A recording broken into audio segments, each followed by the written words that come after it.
this experiment, we are going to study about the texture of soil samples that are collected from different sites.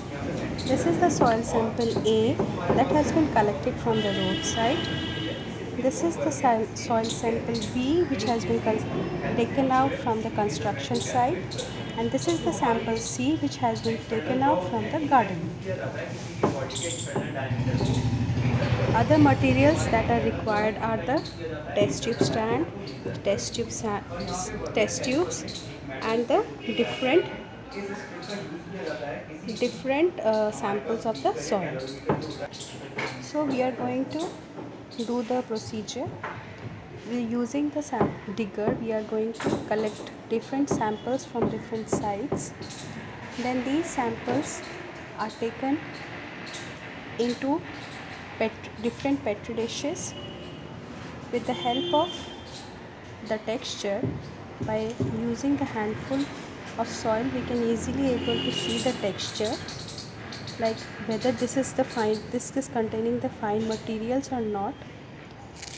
This is one of the sample which is not having the fine texture, that is, it is having the coarse texture with the hard or the roughy texture, and this is the material which is showing the very simple and the finer texture.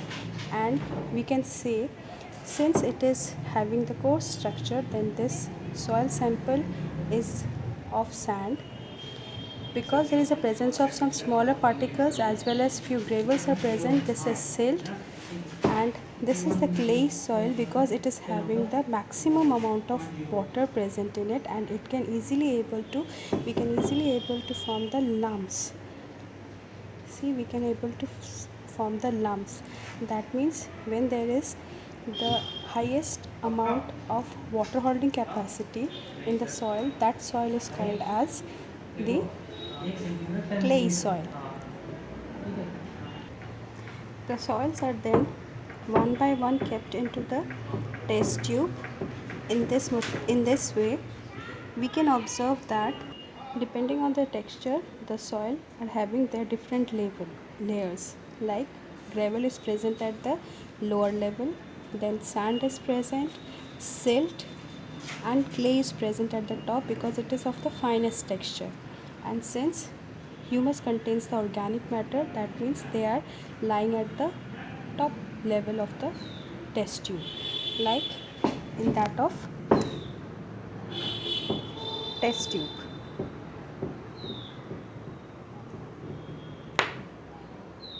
This is the test tube where gravel is present at the bottom layer, sand is present here, this is the silt, and this is the clay soil that is present at the topmost layer of the test tube.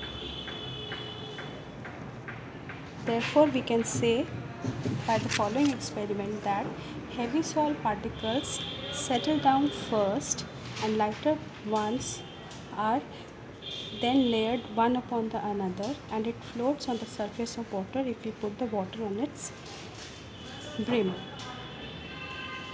You have to take care of few precautions while doing these experiment, that is, the soil samples should be packed separately so that they should not be mixed,